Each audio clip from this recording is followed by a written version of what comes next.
约瑟回答：如果钱用光了，可带你们的牲畜来换粮食。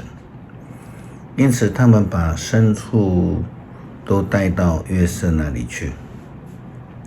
约瑟就用粮食交换他们的马、牛、羊、驴。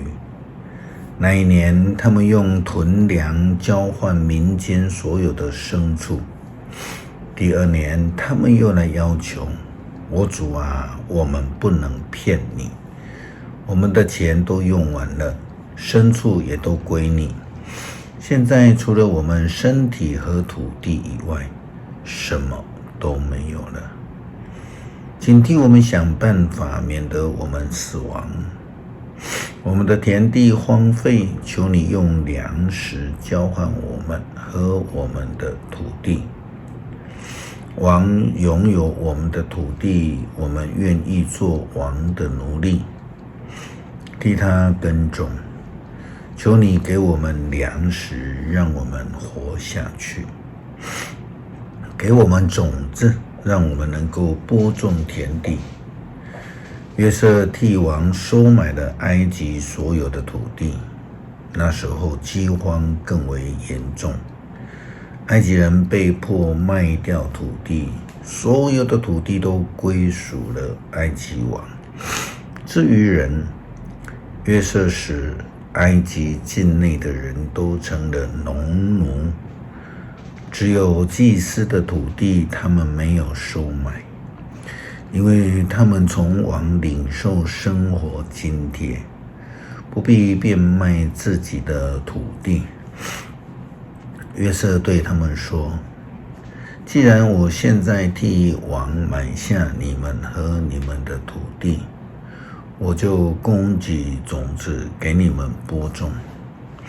收割的时候，你们要把收成分成1/5交给王，其余的归你们自己和你们的家属作为粮食，也做种子。他们回答说：我主啊，你救了我们的命，恩待我们，我们愿意做王的奴隶。约瑟为埃及制定法律，凡农产收成1/5都归王。这个法律到今天仍然有效，只有祭司土地不归于王。这种的情形就很像抽烟、吸毒一样，那一步一步的进入不可自拔的地步，最后自己就成了奴隶。虽然这是因为大自然灾难所造成的一个结果，但是我们回头看约瑟，他因为有上帝的智慧同在，不但能够带领埃及度过饥荒，更将这样的本钱变成了武器。一步一步的，埃及以及迦南地的人们向埃及法老王头上的降书，甘愿成为奴隶。耶稣基督提醒门徒们要提防法利赛人以及希律的酵母，因为他们这些负面的影响就如同陷阱一样，使人一步一步的脱离上帝的道路，成为了罪的奴隶。耶稣基督不会将生命的粮食来变成一个诱惑条件，使人一步一步的赔上自己的全生命。就如同马可福音第8章14节到21节提醒门徒他所行过的神迹。他曾经喂养5000人以及4000人吃饱，并且丰盛有余。法利赛派的人以及希律坏的影响，因为他们正像有毒的酵母会毒害人们。经文记载说，门徒忘了多带饼，船上只有一个饼，没有别的食物。耶稣基督警告他们要警戒，要提防法利赛人的酵母和希律的酵母。他们就议论纷纷说，他说这话是因为我们没有饼吧？耶稣知道他们在想些什么，就问他们，你们为什么讨论没有饼这件事？难道你们仍然不领悟，还不明白吗？你们的头脑是那么的迟钝吗？你们有眼睛却看不到，有耳朵却听不到吗？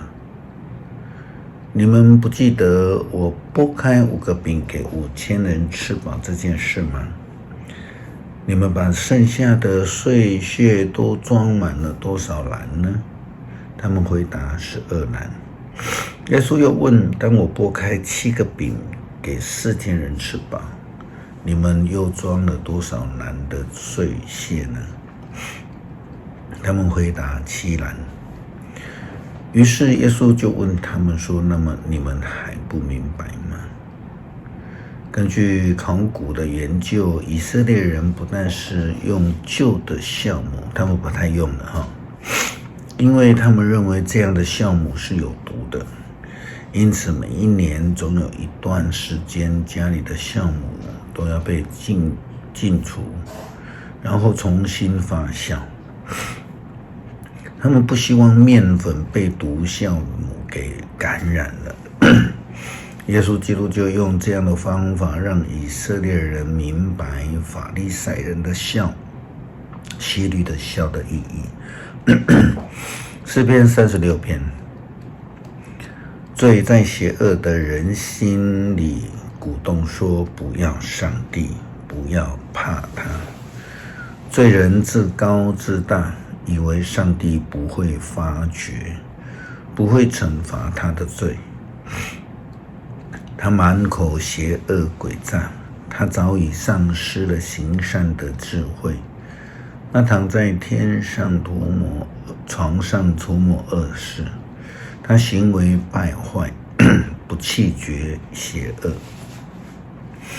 上主啊，你不变的爱上达诸天，你的信息高入云霄，你的公义像大山矗立，你的判断像深渊难测。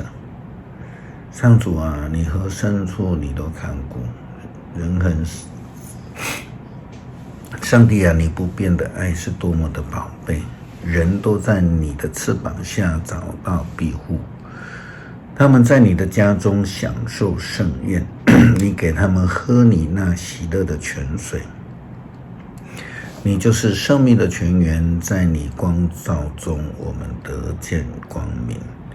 求你不断的眷顾认识你的人，求你继续善待正直的人，别容许骄傲的人欺负我，也让作恶的人赶逐我。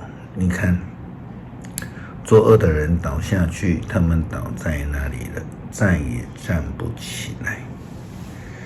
帮助我们，主啊，让我们的生命不再受到法利赛派以及希莱派的影响，受到有毒酵母的影响而离开上帝的道路。